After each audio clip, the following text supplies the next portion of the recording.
Dali. Oh, oh, oh, oh, oh, oh, oh.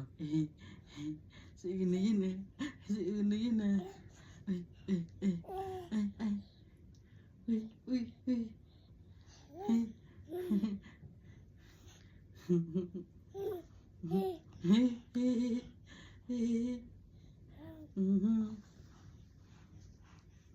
Alis ka ng tag, anak. Dali, alis yan. Hawak doon, hawak dito. 1, 2, 3. 1, 2, 3. 1, 2, 3. 1, 2, 3. 1, 2, 3. 1, 2, 3. Dali, hawak. 1, 2, 3.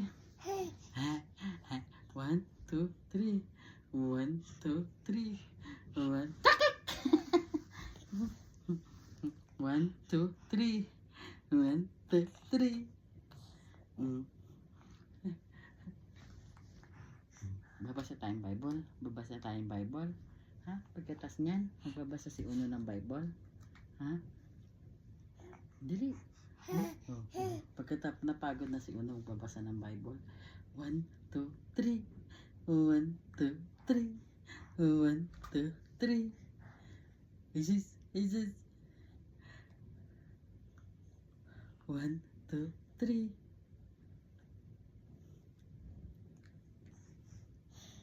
1, 2, 3. 1, 2, Jesus, ang galing na ng anak ko ah. Oy, ang galing na talaga ni Uno ah. Hello. Hello. Hello. Hello po.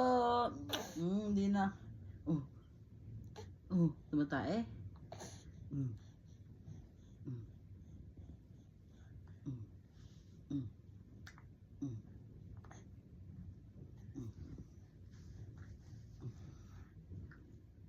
Gusto mo pa? Gusto mo pa? Sige, pwede tayong mupo anak. Sige, pwede tayong magpahinga. Gusto mo magpahinga? O sige, dali. Sige na. O dali. Gusto mo na yung Bible? Gusto mo na mag-Bible read? Okay. Bye-bye po. Magba-Bible read muna po si Uno. Magba-Bible read muna ang bebeng. Ay, gusto mo mag-Bible read tayo kasama sila anak?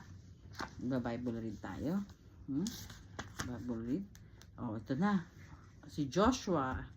Oo, ito na anak yung sa may kumanta yung Israelita sa paligid ng Jericho. Ayun na. The warrior leader. After Moses died, God gave his people a new leader. His name was Joshua, which means the Lord saves. Joshua was going to lead God's people into a special land God has promised to give them. By this time, God's people have been wandering around in the baking desert for 40 years. So you can imagine how sick they were of sand and anything yellow and tense and walking and being hot.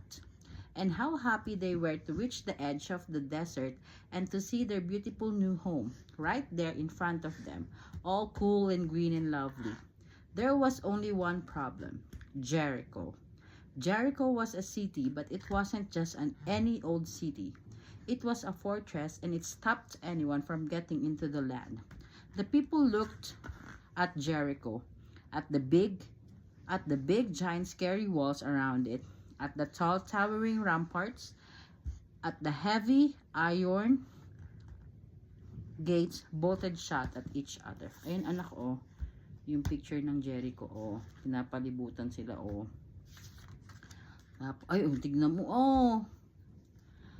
But would they do? No one knew, but God knew, and God told Joshua what to do. But Joshua must have looked surprised because it was a very odd battle plan indeed, as we'll soon find out.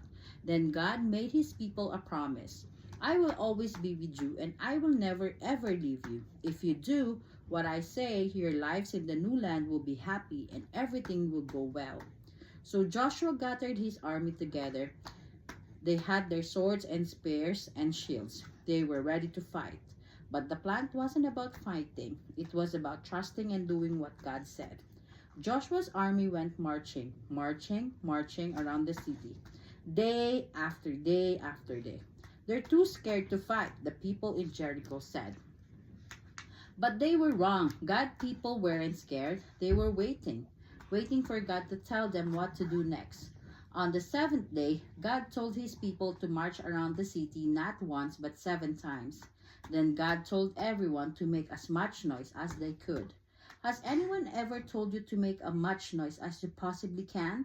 Well, imagine that noise at 39,999 other people making that noise too, and you get the idea.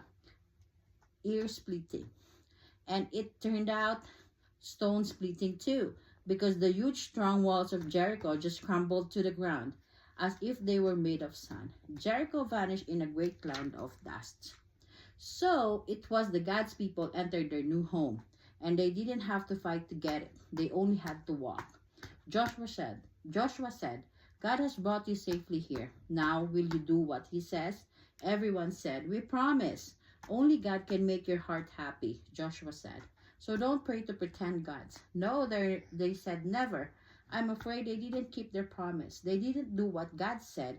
And many years later, just as God warned them, things would go badly for God's people. They would lose their home. Enemies would capture them and take them off as slaves. And God's people would scatter into many different lands. But God's plan was still working. One day, he would give his people another leader and another home. But this home, no one could ever take them from them. Oh, diba anak? Minsan, what is the lesson of this story, anak? We just have to follow God, ha? And no matter what, kahit minsan hindi natin maintindihan yung ways ni Lord, we just have to listen. Sometimes it's hard, anak, but at the end, it will always make sense, and it always make a point. Just like sabi ni Lord, ikutin nyo ang palibot ng Jericho ng 7 times, tapos sumigaw kayo ng malakas na malakas. Diba? Pag pinalo natin si Lord, mangyayari kung ano yung the best thing for us. At katulad sa Israelita, anak, they followed God, and then napunta sa kanila ang Jericho. Diba? We always have to follow God, and we should always pray to the true God and not to the pretend gods. Okay? And God will always look after us. Okay? And we don't have to be scared. Kahit na scared, kahit na nagda-doubt, it's normal as human, but we always have to go back to God, that God will always be with us, especially if we have faith.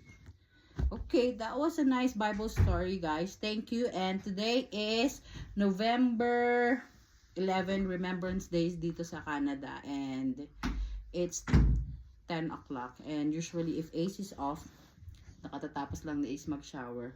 So pag si Ace off at nandito si Ace, like natutulog si Uno, I don't know why, pero iyon ang kanyang pero pag kami lang naman around 8 to 9 o'clock natutulog na to si Uno, pero hinahayaan lang namin kasi parang lambing na rin niya yun.